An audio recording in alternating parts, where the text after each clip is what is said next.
Assalamualaikum warahmatullahi wabarakatuh. Anak-anak kelas 4 yang berbahagia, ketemu kembali dengan saya, Bapak Lukman Hakim, dalam pembelajaran materi SKI kelas 4 bab yang pertama, Ketaban Nabi Muhammad SAW dan para sahabat dalam berdakwah. Anak-anak sekalian, sebelum memulai pembelajaran kita pada pagi hari ini, terlebih dahulu marilah kita berdoa dengan bacaan basmalah. Bismillahirrahmanirrahim. Anak-anak sekalian, tujuan dari pembelajaran kita adalah ada beberapa 5 ini tujuan pembelajaran. Yang pertama, kalian dapat memahami ketabahan Nabi Muhammad SAW dan para sahabat dalam berdakwah. Yang kedua, kalian dapat menceritakan keteladanan Nabi Muhammad SAW dan sahabat dalam berdakwah. Yang ketiga, kalian dapat menceritakan keilmuan akhlak Nabi Muhammad SAW dan sahabat dalam berdakwah. Lalu kalian dapat bersikap tabah dalam menghadapi masalah hidup. Dan yang terakhir, kalian dapat meyakini pertolongan Allah Subhanahu wa Ta'ala akan datang sebagai implementasi dari nilai-nilai dakwah Rasulullah SAW bertahun-tahun di tahun-tahun awal kenabian. Jadi ada 5 ini yang harus kita capai bersama dalam tujuan pembelajaran SKI kelas 4 anak-anak. Kita lanjut. Peta konsep dalam pembelajaran kita bab yang pertama ini yang kita pelajari nanti masa awal Nabi Muhammad SAW ini ya. Tapi peta konsepnya kayak gini. Lalu dalam masa awal itu dibagi menjadi 2 bagian. Yang pertama dakwah secara sembunyi-sembunyi dan secara terang-terangan. Lalu yang kita pelajari ketabahan Nabi Muhammad SAW dalam berdakwah anak-anak nggih. Isi materinya adalah ini ya, adanya ancaman paman Nabi, penguasa Makkah, siksaan kafir Quraisy dan pemboikotan. Lalu yang ketiga, ketabahan para sahabat Nabi Muhammad SAW. Nanti materi yang kita bahas ini ancaman paman Nabi, penguasa Makkah, siksaan kafir Quraisy dan pemboikotan. Anak-anak sekalian, kita lanjutkan untuk materi pembelajaran kita yang kita bahas ini. Ketabahan Nabi Muhammad SAW dan para sahabat dalam berdakwah. Jadi yang kita pelajari dalam bab ini, yang bagian yang pertama adalah ketabahan Nabi Muhammad SAW dan para sahabat dalam berdakwah. Di kota Makkah, perkembangan agama Islam semakin meluas. Ini bacaannya.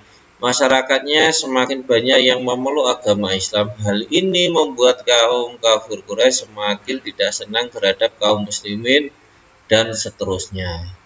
Jadi ini adalah awal dari pembelajaran kita tentang ketabahan Nabi Muhammad SAW dan para sahabat dalam berdakwah. Kita lanjut. Ayo mengamati. Ini ada 2 gambar anak-anak. Gambar yang pertama adalah kita ambil dari sumber tabloid Cermin.com. Nah, ini ada seorang yang memberikan ceramah. Yang kedua adalah ini orang yang sedang berdoa di Masjidil Haram. Kalian amati, menurut kamu kegiatan apa yang dilakukan oleh orang-orang dalam gambar di atas?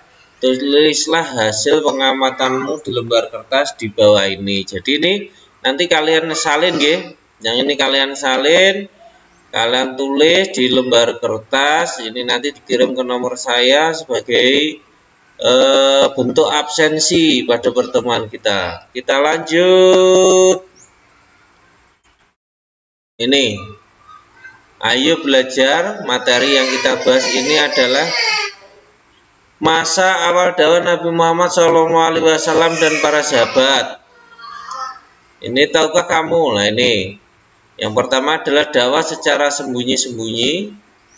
Dan Nabi Muhammad dakwah secara sembunyi-sembunyi, berdakwahnya itu di Makkah, nggih.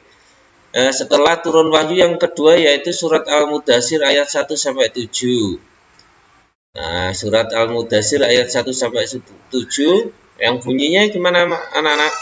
A'udzubillahi minasyaitonirrajim. Bismillahirrahmanirrahim. Ya ayyuhal muddatsir qum fa'andzir wa rabbaka fakabbir wa siyabaka fathahir, dan seterusnya al-ayah.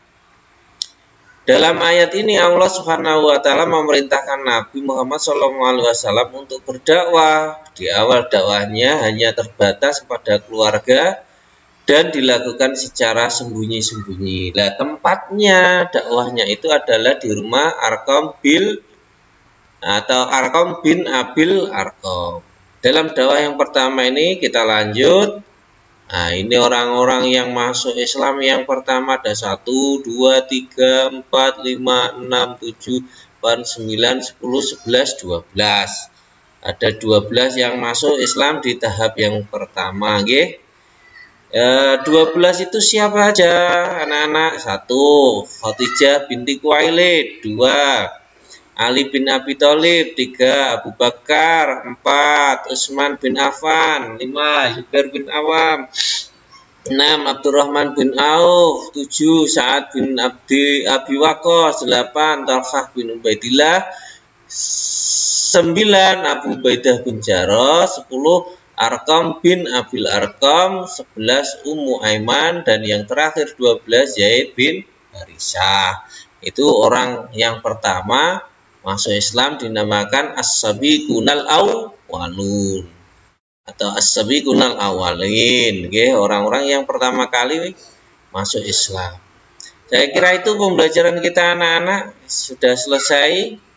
Yang penting kalian nanti mempelajari di buku paket kalian masing-masing agar kalian nanti di rumah belajar dengan baik, dan mudah-mudahan kalian dapat ilmu yang berguna, manfaat dunia dan akhirat. Yang penting ini anak-anak saya ingatkan kembali, ini nanti ditulis kembali dan dikirim ke nomor saya sebagai bentuk absensi kalian mengikuti pelajaran saya.